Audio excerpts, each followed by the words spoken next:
Elias Loft is open. I mean, it's time for another episode of When Black Men Talk, but this is going to be a little different segment.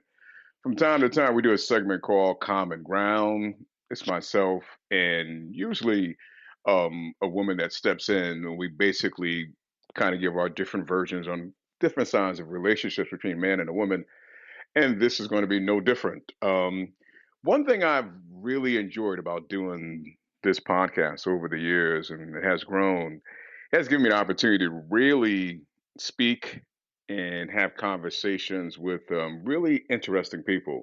Some of them I never get a chance to meet, but just to have a chance to sit down and have deep conversations, to me, I feel like I've been enriched.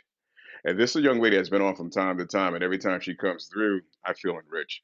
So she's no stranger to When Black Men Talk, but we're always happy to have her here. I'm speaking of Lady Marci. How are you? I'm good, darling. How are you? I'm doing very well. Happy to have you here. Now, I call you Lady Marcy. That's like my name for you for the most part, but it doesn't cover who you are. It really doesn't. So I want to give you the opportunity. I'm not even saying opportunity. Actually, I want you to share who you are because there's been a lot of different things since I've known you went on in your life. But from beginning to end, you have grown into be something very spectacular. And I want you to share that with our audience, please. Gosh, grown into something spectacular. Oh my goodness. How do I respond to that? So, thank you first of all, first and foremost. Um, I always enjoy being able to come on and engage in conversations with you. So for those listeners who aren't familiar with me, my name is Dr. Marcy Batiste. I am a behavioral health consultant and strategist, chemical dependency counselor, and primarily my commitment, I realize that there's a lot of things that I'm good at, but not a lot of things I care about. But one thing that I do care about is humanity. And so being able to have the opportunity to pour into other people, other individuals, and really shift that dynamic on someone's life, that's something I don't take, I don't take that lightly. I take it very seriously. I'm completely committed and sold out to what I do. So I work with organizations who serve uh, clients who may be in crisis. I work with organizations who serve underprivileged communities, marginalized communities, and specifically my heart work is really geared toward what I call kind of this trauma trifecta of domestic violence, substance abuse, and then subsequent incarceration as a result of either the abuse or the substance use. And so those three things kind of go together, and they are part of my story. They're part of my history, and they pop up in nearly every individual that I work with, whether I'm doing group counseling or I'm doing individual counseling, they seem to come up. And so being able to take those personal life experiences and be able to pour into to help somebody else change their life and be on their journey to recovery and healing is something that I'm ever grateful for, and I look forward to each opportunity. And so, shows like this, opportunities like this to be able to come on and maybe just share a little bit different perspective. I think sometimes I look at things a little bit differently than maybe the norm. I know you and I often talk about that, and so that's what I love about being able to come on and be a guest on here, is to engage in a little different conversation about various topics. And we've talked about a number of things over the years. So that's who I am, and I'm happy to be here. Thank you for sharing. As I said earlier, this focus is basically around common ground, and we're trying to find ground basically that where men and women can kind of meet. And it's interesting because we all desire to be involved with someone for the most part, but it seems like it's always a struggle, it's difficult. And sometimes those difficulties don't really get spoken about. We just get reacted to, but there's not a conversation about them. So sometimes on common ground, that's what we're kind of venture into. And I came across this article a few weeks ago, and it stated the silent killers of relationships. And I was like, wow, that's an interesting thing. But in reality, there are some things when you're involved in a relationship that basically put a relationship to death. And sometimes it is silent. It's not basically the loud, boisterous type of Mm. stuff. It's just little things that kind of tear away at a relationship. So I wanted to kind of, when I thought about that, I had this thought in my mind, and it's interesting. I think about this. We desire something, but yet we set out to destroy what we desire. And I want to get your thoughts about that. We desire something, but yet when we receive that something, we set out to destroy it. Your reaction to it? I think that happens because we desire things, but we don't prepare for them. And so if you pray for something, but you don't prepare for it, and then you get it, then you don't know how to sustain it. And so, one of the things that I even tell clients when we're talking about, obviously, most of my work is about life change, but you can't expect a different life and then expect to do the same thing. You can't expect to get different results and then continue to engage with the same people. And that's the same thing with relationships. So we can say that we desire a healthy relationship, but the fact of the matter is we attract what we are, not what we want. So I can desire it all I want, but even if I'm lucky enough to stumble upon it and get what I actually feel like I want, I'm not going to be able to sustain it because I don't have the tools. I haven't practiced for that.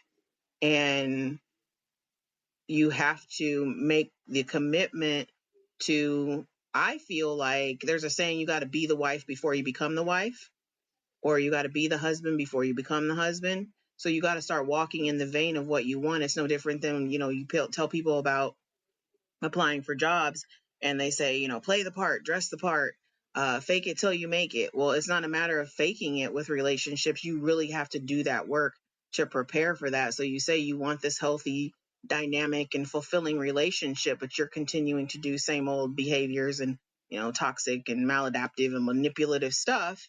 Well, a healthy person is not going to stick around for that. So you have to truly prepare for what it is you say you want. So I think that's how we end up destroying the very thing that is probably the thing that we need, is probably the thing that we want, but we don't know how to keep it once we get it. Ouch! You got to give me a second to recover. That no, that is so dead on, and I could pull a lot out of that. But something you said, I really want to zero in on because you said, and I might say this incorrectly, so please correct me if I do. You said we attract what we say that we attract what we want, or we attract what we need. We What was attract that? what we are, not what Mm-hmm. we want. So Ooh. what I mean by that is you can put on a mask and you can go out into the world and you can pose as a certain type of person. Behind the mask, behind the closed doors, you're whatever you are. And so, no matter what you do with your mask and with your costume on, you're still going to continue to attract the same type of people of what you would normally attract behind the door without the mask on. Hmm. Your tendencies, your the circles that you move in, all of those kinds of things. I can put on a ball gown and go to the baseball field. It Hmm. doesn't mean that I'm at a ball, So true. right? That is, yeah, and I see that, and that's real deep when you think about it, because you always hear people sometimes and speak of they tend to attract the same type of person from different Mm-hmm. relationships. They tend to kind of walk through the same path, the same beat, not Mm-hmm. knowing that they're basically attracting, the person that who they are. I find it interesting, and I remember years ago I used to get into conversations, and people would say, I want this, I want to have someone, I want, they desire certain things. But when you speak of, are you willing necessary to do what's necessary to give and be part of that? Mm-hmm. You see them kind of restrain a little bit, and they kind of pull back because, to me, the work, effort, and desire to maintain a healthy relationship are the work, effort, and desire to basically prepare yourself for a relationship. I don't think they're ready for. And Mm-hmm. I think a lot of times we move into those spaces, we haven't done much to improve ourselves. We basically, who we were with, the last Joe or the last Barbara, we move into another space with someone else and we bring all that with no improvements and expect this one to be it. And usually, as you spoke, a lot of times that person is kind of giving you something they want you to believe who they are. And it's not till later on we find out that they've been putting a mask on.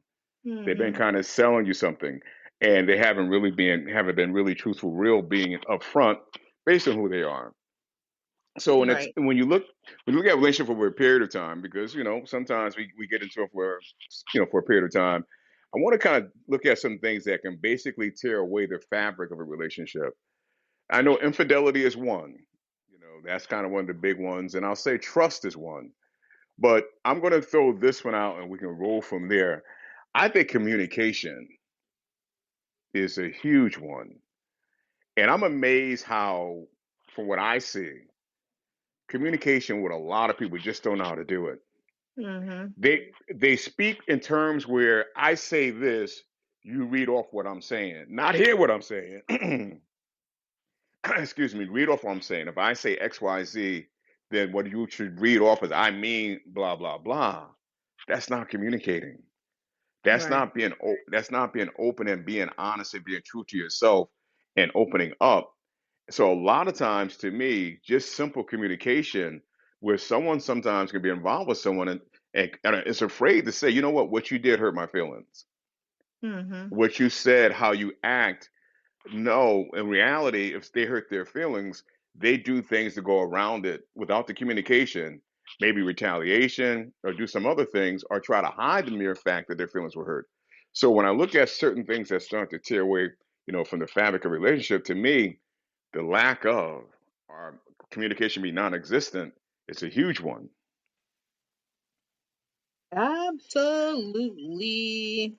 I can't say enough about communication as it relates to any type of successful relationship, whether it's a personal relationship or a professional relationship, if it's intimate or if it's platonic, you still have to learn to communicate. And the problem is, I believe that for most of us, nobody teaches us how to communicate. They teach you how to read and write, but they don't teach you how to communicate. They don't teach you how to listen. They don't teach you how to process emotions. They don't teach you how to confront your feelings. They don't teach you how to not take things personally. And so we walk into these relationships with compromised communication skills, and we walk into relationships with sensitivities. We walk into relationships with a bunch of, people talk about the baggage, but realistically, it's life experiences. So we can call it baggage, but let's call it life experiences that are different than the person that we're engaging with. So we just don't see things from the same we don't view the life through the same lenses. We got different traumas, we got different uh backgrounds, we got different cultural beliefs, sometimes we got different racial beliefs, political beliefs. All of these things require communication, and if you don't know how to communicate that, or your partner is opposed to communicating about certain things, then it's going to be very, very difficult to get past any sort of obstacle that you come against. And so, you brought up trust and infidelity. Do you lose those things if you have good communication?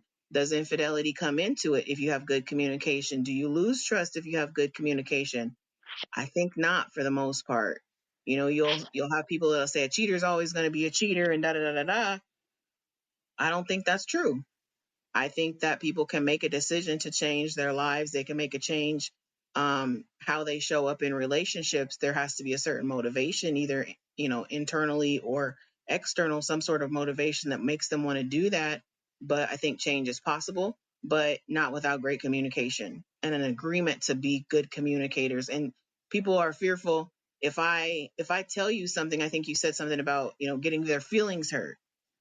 You walk into a relationship with abandonment issues from complex trauma in your childhood or past relationship experiences. And now I'm afraid to tell you what I really think or what I feel or when you hurt me because I'm afraid you're going to leave me. So my abandonment issues inhibit my communication skills. And I don't know how to get past it because nobody's taught me how to communicate. I remember watching an episode, I think it was Black Love, and this kind of goes back to infidelity in a sense. And it was a young couple up there that was married, and they started when they were in college, and they got married shortly after. But they spoke of a time they might have been just right out of college where he found himself being attracted to another woman and was tempted, and he brought that to her. Mm-hmm. And he said that, based on what he was feeling, and he opened up and he shared and he communicated to her. Now she could have basically went around, been angry, been what you're talking about you're supposed to he didn't act on it. He said he was Mhm. thinking about it, and she said to him, "I want to know why. What you're feeling? What's going Mhm. on? How did you get here?" And they talked themselves through it. Never Mhm. happened. And I looked at that and my mouth dropped because how many couples can really communicate like that? Right. But you think about how many couples can be that honest, that open, to that vulnerable to say, this is what I'm feeling, it's what I'm thinking, especially on a subject or a topic subject as infidelity. Mhm. And he could have kept his mouth shut, maybe not done nothing. But if he couldn't share that with her, and not only share that with her, after it being shared, nothing comes back, nothing's done about it, no spite, no animosity. To have that type of open communication when it comes to any subject in a new relationship to me is amazing. So when I say communication, I'm not simply saying, "Oh, how was your day?" We go Mhm. on about this and that. Did you pay this bill or whatever? But really deep hearted, honest communication that open up doors.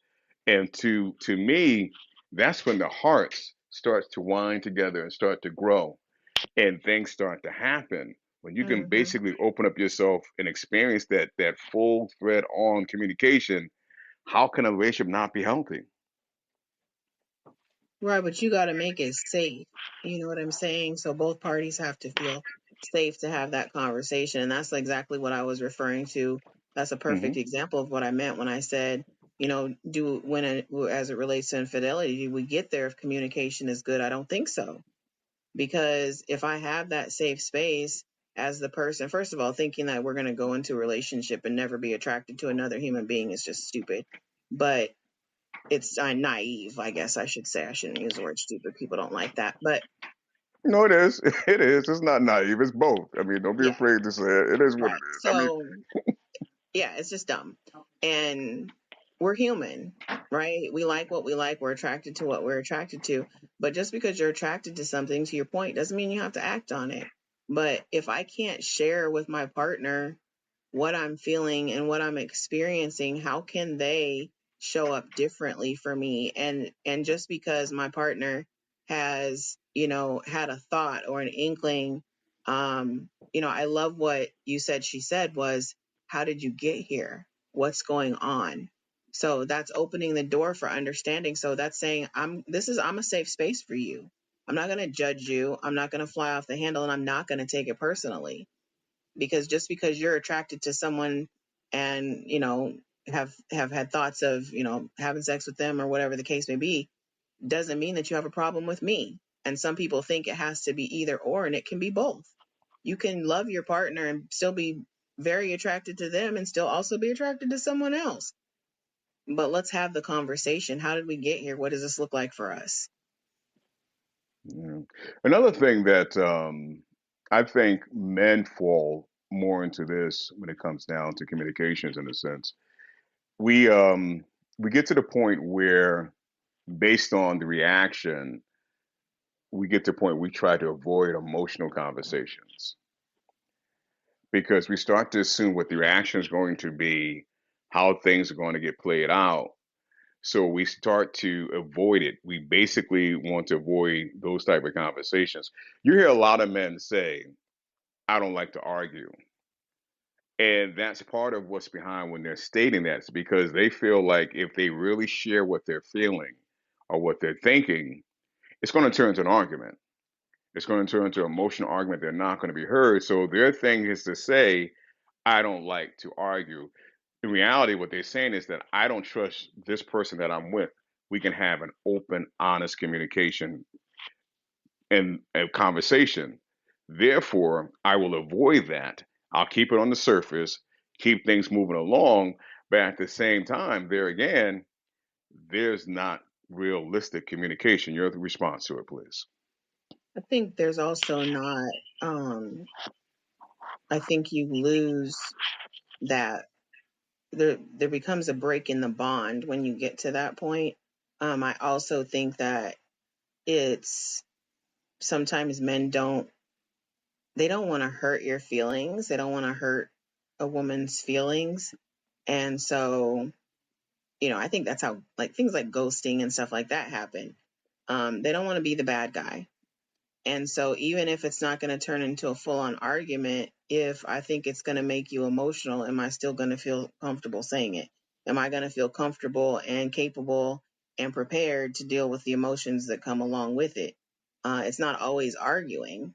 Um, and then sometimes it is argument. But again, on both instances, I think that it goes back to learning how to communicate. That's one of the things that, when I'm working with, we did a whole series with my substance abuse groups. We worked on it for 2.5 months, where that's all we talked about for 2.5 months was communication.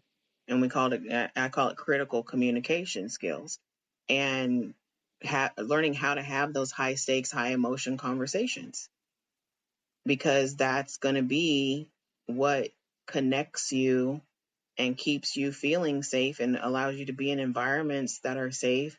And it's how you learn how to create a safe space for somebody else. So without that, then yeah, does it turn into an argument? Turns into an argument or a crying fit, or somebody wants to storm out of the house, or, and then we pull in all kinds of other emotions. And now we're hurt because you said this, or, people start feeling threatened or intimidated. So then they start throwing out stuff just to hurt people. And now it becomes malicious. And, so I'm not a guy, but as a female, I don't argue. I don't, I don't see any point in it, because when we're argument by nature means nobody's listening, because I'm in this to respond and to make you see things my way. I'm not in it for understanding. So an argument is always going to be pointless. There's never a winner. Let's talk about the response for a second because when I was listening to you, I thought about this because I think sometimes we train ourselves how to respond to certain situations. In other words, um, I remember years ago watching Oprah, and women would always say, "If my husband cheated, and it's like you're training yourself for the response." And you hear that from people time. If this, and it's like, okay, you're training yourself, preparing yourself for the response. Mm-hmm. And then I remember when, several, maybe about a year or two later, Oprah said, a lot of y'all said you're always going to leave, but your husband left. But guess what? He cheated, and you didn't leave. Mm-hmm. So sometimes when you train yourself for the response, and that thing happens, you almost force yourself to respond that way because you've been training for so long. If you've been training and preparing for this moment, now this moment come, you're stuck even with your conscience. Your conscience may be saying, no, let's not do X, Y, Z. But hell, you've been training all. You've been building these muscles. They have to get stretched and get used. And I think a lot of that too happens in conversation, so to speak. We sometimes we look, men and women, we look to be angry. We look to be, well, they do, I'm gonna go off. I hate that phrase, I went off. I just don't like. I understand we get angry, but I think sometimes we have built ourselves to where we're looking for something to respond to it a certain way. And in my mind, I think television, I think part of our upbringing, and I think social media has prepared people to respond to things on artificially, not necessarily based on their true emotions, definitely not based on their heart, in a sense. So they want to basically stand to themselves and say, you know what, damn it, I did it this way, without basically really getting in contact with their true essence of their feelings and their emotions. Another thing as a killer, in a sense, when part of relationships, is they said over a period of time, and this is no surprise, that the affection starts to reduce. Now, there are so many stories out there of marriages, and I'm going to separate the two marriage, I mean, not marriage, affection and sex, because to me, they're part of each other, but they're totally different. Mm-hmm. So I'm not even going to talk about the sexual part of it, but think about just simple affection.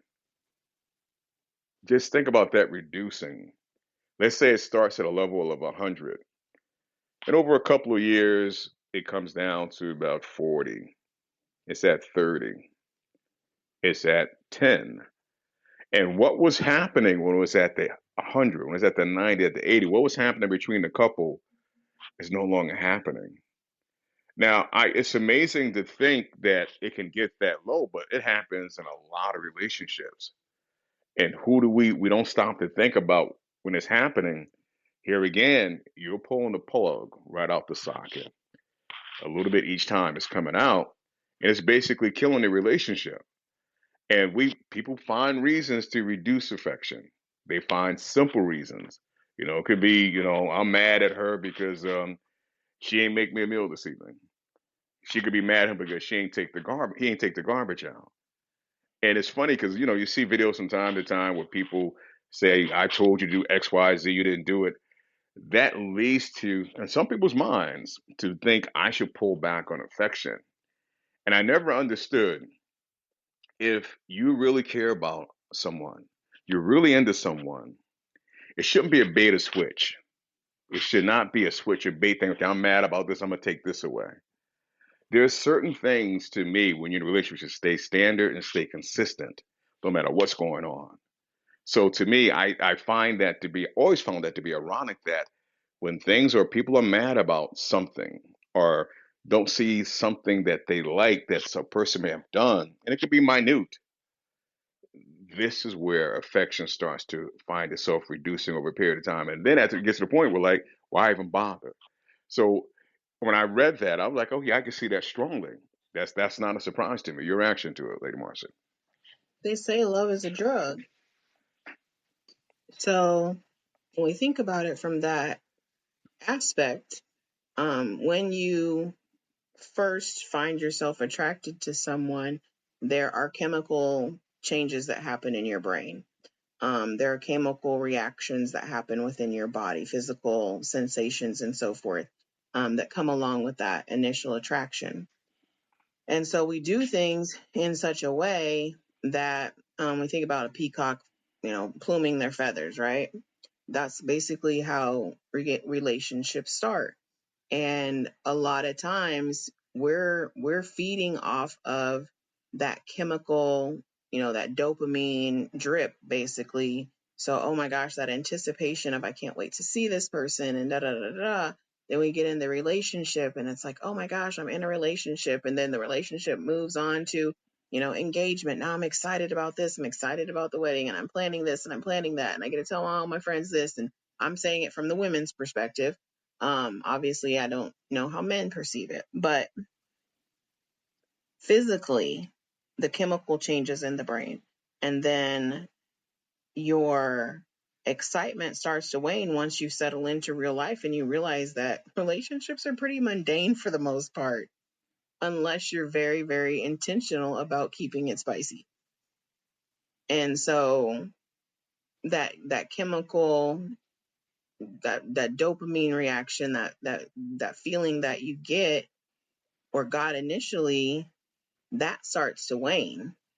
And so you have to start finding something else other than that initial feeling and those initial impulses, or that does start to fall off a little bit. And so you have to build relationships with a sustainable foundation in place to begin with, and realize that physically people are going to change, their physical bodies are going to change, their opinions are going to change, their everything about them is going to change. Are you willing to learn to change with that person? Because if not, you are going to lose attraction. You are going to start to kind of like, why am I still here? And then we also have to look at the fact that as we grow older, um, and let's take, personal development, for example. One party goes on this personal development journey and they start reading all these books and learning about Mm-hmm. themselves and all of this kind Mm-hmm. of stuff. And they start growing and developing, but your partner's not doing any of those things. Your partner is like Mm-hmm. totally 100% content with how things have always been. Mm-hmm. Well, as my needs change, if you don't change also in some aspects, or you don't recognize that my needs are changing and I can't communicate that my needs are changing, then our gap starts to widen.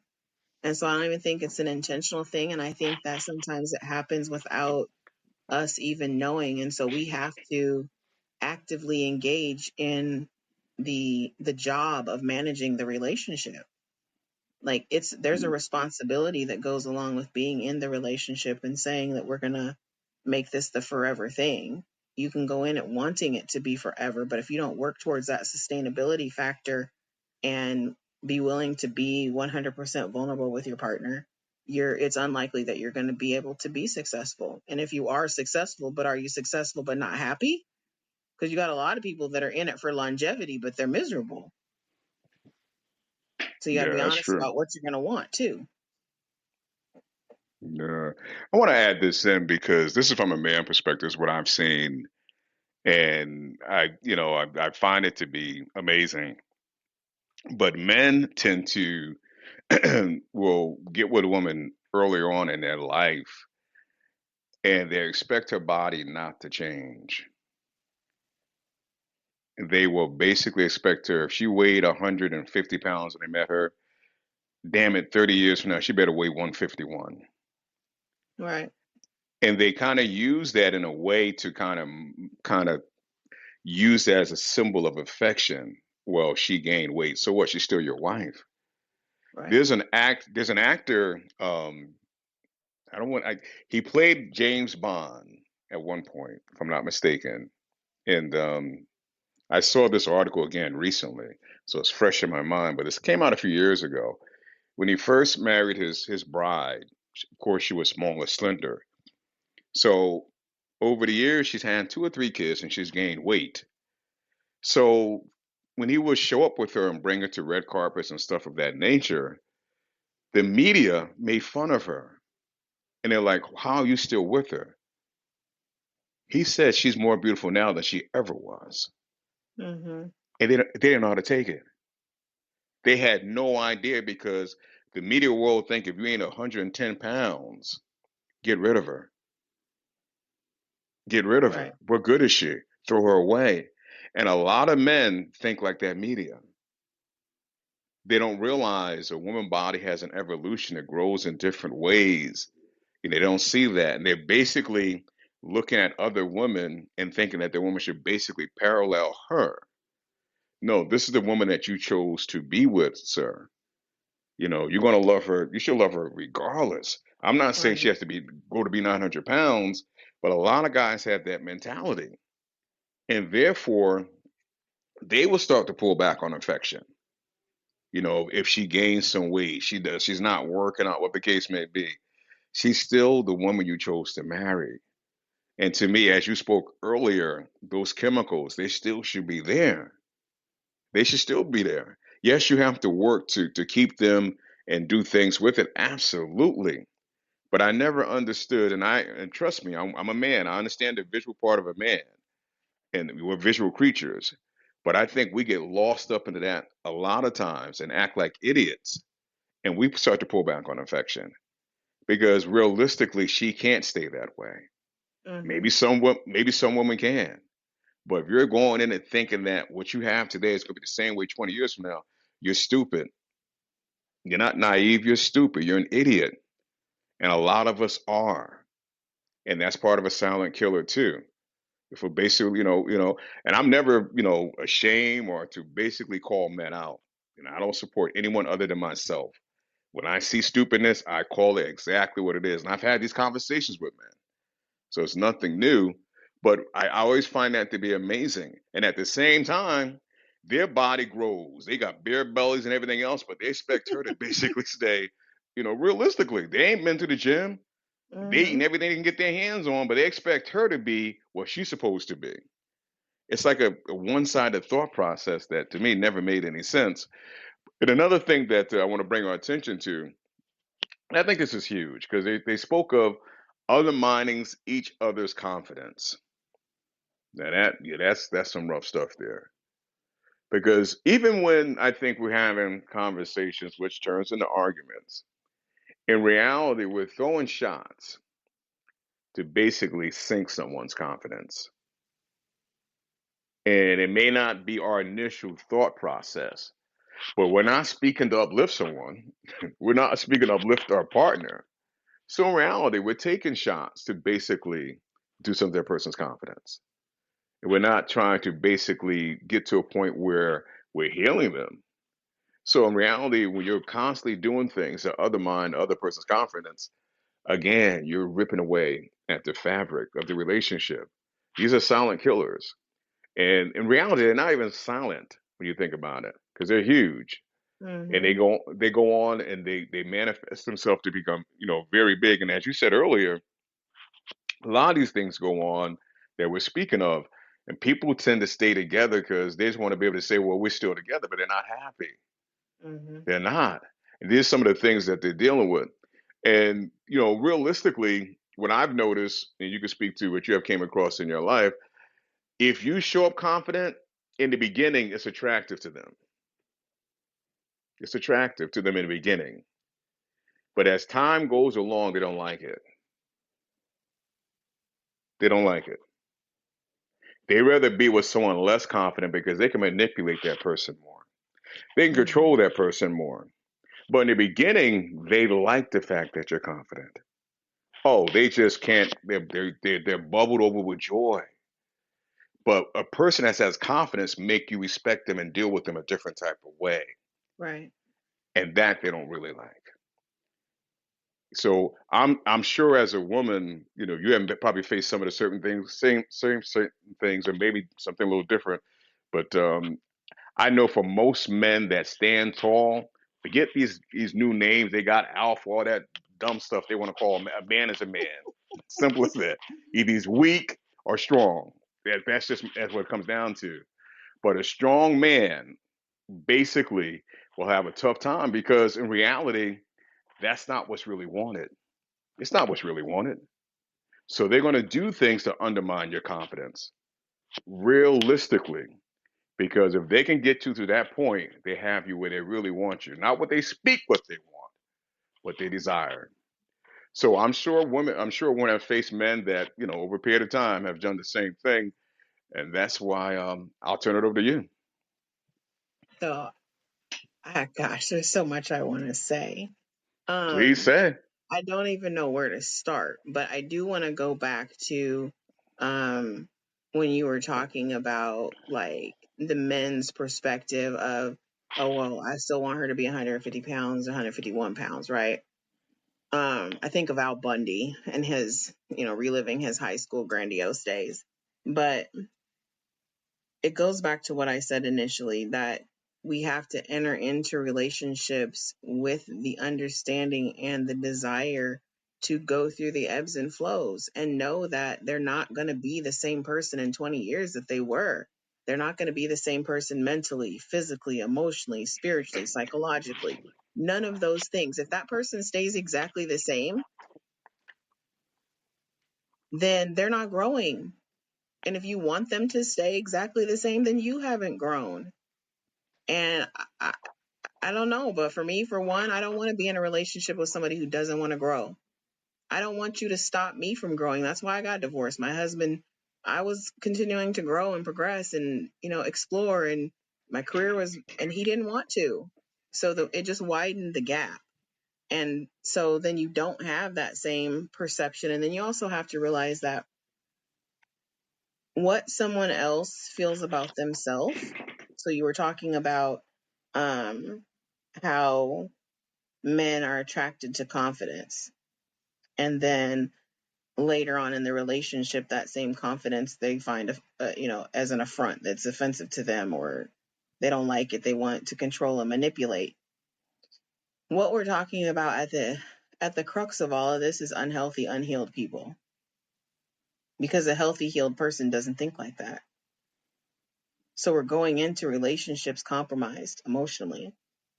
We're not prepared for the responsibility of the relationship. We're not prepared for sustainability. We're not building for sustainability. We're building for what feels good in the moment.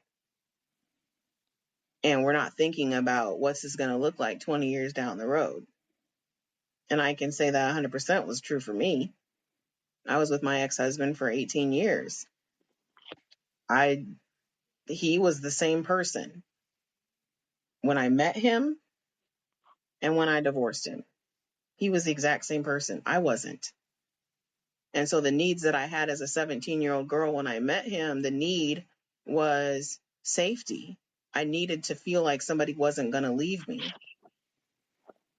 When I divorced him and asked for the divorce at 37, 38 years old, I didn't have that same need. My needs had changed. So the fact that he didn't grow, he didn't change, he didn't adapt, he didn't had no motivation to, progress career-wise or anything. He literally was exactly the same person. It was no longer a good fit for me because I had changed.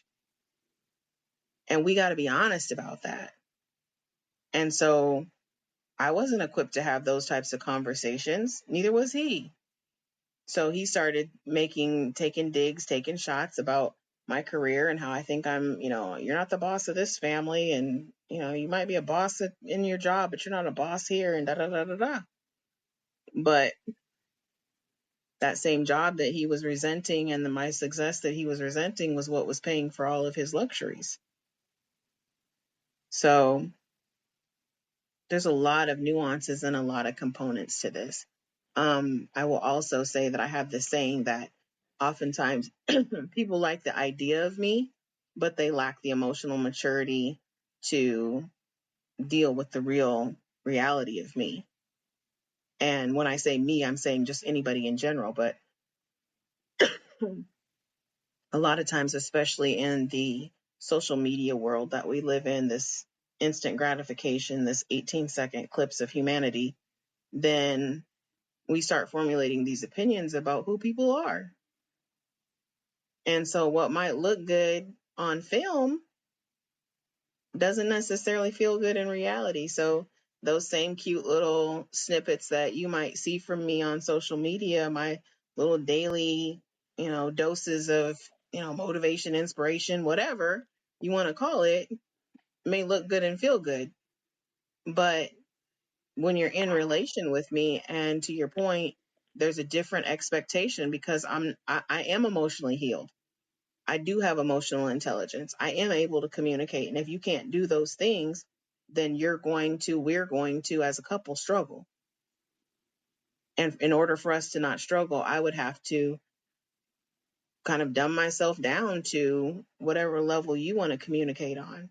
Or you're going to be forced to up your game to whatever level I want to communicate on. But we got to be honest about that stuff up front and know when there's a mismatch. I tell clients all the time, you got to learn how to qualify and disqualify early on. Don't get all the way into the relationship and then realize, oh, this isn't for me. Know who you are going into it so that you know what you need coming out of it. You have to build it for on with the intention of sustainability. And that doesn't happen just by going off of how do I feel going in. It's going to feel different in the middle. Dr. Marci Baptiste. Mark Elliott, it's a common ground, or when black men talk, we get together and we basically talk about different elements of the relationship, a man and a woman for the most part. And realistically, we're saying some things that may sound like we're just kind of outing some things, but if you really kind of take time and pull back and really listen, there's a lot of truth there that could be beneficial. And it's not to point fingers, it's to kind of expose, in a sense, because a lot of stuff that we're speaking on, people are going through on a daily basis. And as she said earlier, they're there, but they're not happy. And I'm just a firm believer, if you're going to live this life, why not be happy? And Mm-hmm. I don't think there's nothing better than having a soul partner to be happy with, and you two both are happy. That's why part of the reason why we were created, to be that to each other, to be one, to experience that love and that joy that it brings. Another thing that was pointed out, that being a silent killer of relationships, is ignoring to repair the attempts of conflict. And this one, to me, I believe is huge. The rest of them, I'm not saying they're minor, but I say that because I, a firm believer that it's hard for some people to say I'm sorry. Mm-hmm. Just to say I'm sorry, just to move. They rather go around and around and deflect. And You hear the word narcissist and all that stuff, and I get all that. Don't get me wrong, I do. But how, when something is basically presented to you and it's laid out, and you know in your conscience you're wrong, you just can't even open up enough to say, I'm sorry? Mm-hmm. You don't feel that. You can't make that attempt. And that's not, trying to be vulnerable. That's assuming simple, humanistic, one on one nature, realistically, for the most part. And I know we live in a world for the most part, and it's been sold to us never say you're sorry. Lawyers did that to this country, in my opinion. You could smash somebody in the back of their car, get out and say, it wasn't my fault. Take responsibility for nothing. But in reality, if you bring that mindset to a relationship, I'm not taking responsibility. I'm not owning up to it. I'm not going to apologize. I'm not going to make an attempt to repair a conflict when even though I know in my heart I played a part of this that wasn't correct. You're not only basically killing your relationship, you're stomping on it. You're stomping on it. Because another thing that was spoken about killing a relationship is basically let resentment build. And that's what happens when you choose to walk away from owning and acknowledging some things that you know you were incorrect or they brought to your attention that was incorrect. You may not realize it, but you're building resentment. And see, resentment doesn't speak to you. It really doesn't. It doesn't come out and verbalize and say, hey, I'm getting built over here. It doesn't. It starts to show itself quietly to you. It starts to basically make you feel it in different ways. And one day it might just have that person walk away from you. You don't even understand why. Mm-hmm. Because that's the resentment that's been built over a period of time. It didn't happen overnight. So, yet, when you're choosing not to repair, not to get out of your way for the most part, own up to stuff. You think you're being cool. Oh, yeah, you're handling this. You're a big boss. You're a big bitch, whatever you want to call yourself. But in reality, you're building resentment for a person that you claim, you love, you cherish, you want to be with. Your king, your queen. Damn all that. When you can't basically say, you know what? I'm sorry. Mm-hmm. What can I do to make this better? How can I make this better? How can we work to be better? Those is simple. It's not hard. And then amazing what I find when this starts to happen, when couples do this to each other, you know what they do? They run to therapy. It's all the other person's fault. They sit there, well, let's go to therapy. Therapy gonna fix everything. We just go sit our asses in therapy. We'll be good. We'll be good. And guess what? 9 out of 10 times the therapist takes your money and you all go your separate ways. Because at the end of the day, you two got to find to work out your own stuff together. You really do. And I'm not knocking therapists at all. But at some point, they're not coming home with you. They're not going to the supermarket with you. They're not going to the movies with you. They wasn't there when you decided to stand before God and make yourself one. They just weren't. The work is up to you two. So when I hear about the resentment and the attempt to repair, I could totally understand that. Because again, a lot of times we don't even want to open up our heart to feel sorry. Be sorry, I was wrong. I mean, I could have done this better. I read something the other day about a lot of people that got divorced, and a bunch of them are stating they did a survey, and a bunch are stating that they feel like they should have worked harder when they were married. Think about that. Now Mm-hmm. you're divorced, you done paid the divorce attorneys, you done went through all this, you done got everything separated. Now you're sitting somewhere realizing I should have worked hard, I could have done harder. To me, that's stupid. You got married to work hard, not to get divorced and realize that later. But you got caught up in not wanting to basically move out of your own way, not really apologize, not really give that other person what they truly deserve from your heart. Resentment. I'm sorry if I got a little long with it there, Lady Marcy, but some things just required to be spoken on. Mm-hmm. I'm just sitting here. I'm taking some notes. I'm listening to the points that you're bringing up, right? And I'm like, resentment builds. Communication. Choosing not to repair in conflict. Communication. Refusing to say I'm sorry. Communication. Going their separate ways after they go to therapy. Therapy only works if you'll communicate. So we go right back to where we started. The foundation is communication, I feel like. Um, yeah, there are things that go beyond that, but if we can't talk about it, we can't fix it. It doesn't matter what the problem is. We have to be able to communicate our feelings, honor our feelings, and respect. One of the things I was talking in my training today, I'm teaching the drug and alcohol school for the state of Alaska. And one of the rules that I have for my group is that I promise that I'll honor your experiences, even if they're different from mine. I promise I'll respect your opinions, even if they're different from mine. How many people go into relationships saying that? They don't. We want to be in alignment. We want to be in agreement when the fact of the matter is most of the time we're not. We're not going to always see eye to eye. We're not always going to agree. Do we have foundational things that we can stand upon and build upon? Let's hope so.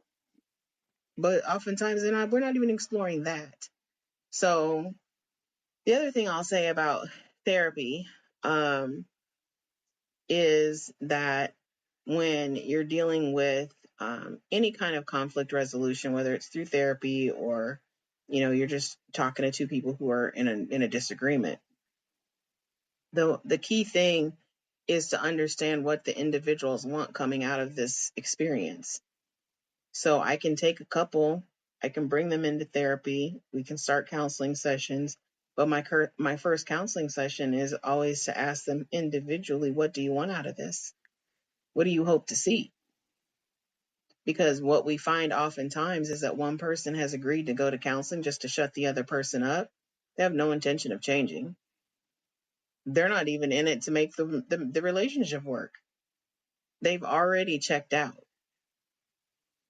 So it doesn't matter. I think you said the therapist is just going to take your money. Therapist is going to take your money because you're coming for the wrong reasons. Y'all not in alignment.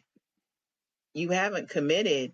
So if I'm forcing my partner to go to therapy and they capitulate to what I want, but they're not sold out to the process and they don't believe that it's going to work and they're not willing to be vulnerable and transparent and let down their guards and take off their mask and lay their armor down, it's not going to work.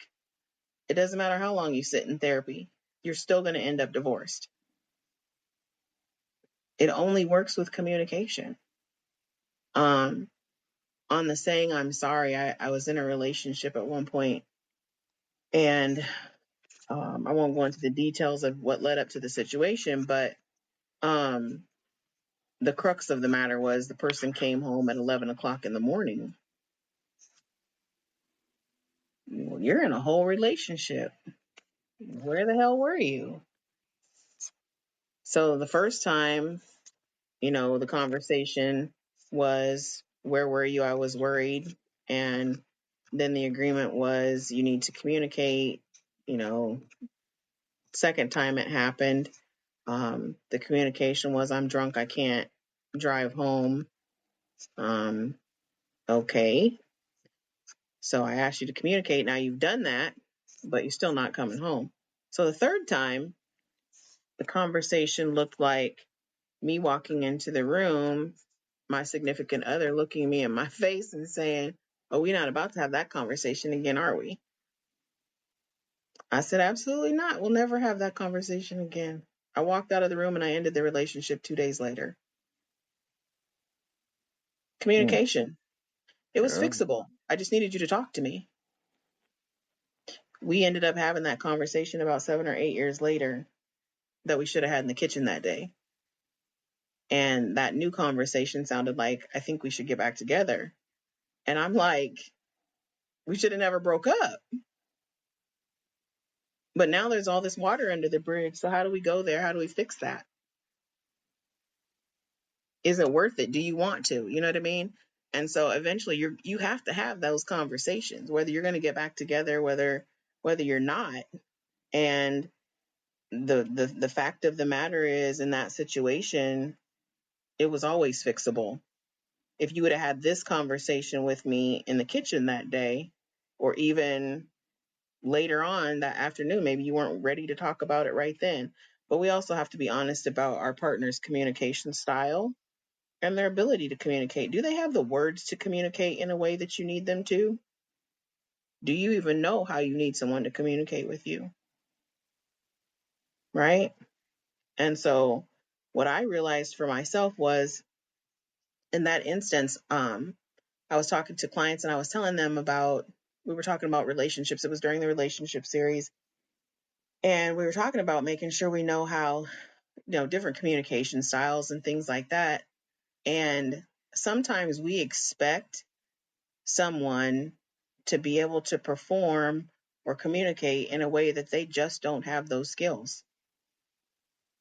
They don't have the skills. So here I am in a relationship with someone expecting them to show up a certain type of way, but they've never ever had the skills. But I never noticed because I never required it. And now at the point that I start requiring you to show up differently, you don't know how, you don't have those skills, you never did. I'm frustrated, I'm irritated.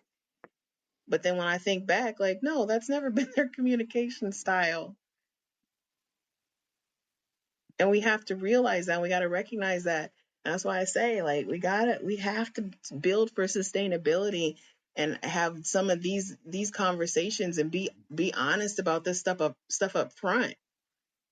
What do I need? And if I don't know what I need, and if I don't know how I need you to communicate with me, I need to figure it out for myself. That's not your partner's job to figure it out. And when we find that we're struggling, we got to be able to sit down and talk about it. This is how I'm feeling. And don't invalidate the other person's feeling. They have a right to feel how they feel. They didn't grow up the same way as you, they didn't have the same experience as you.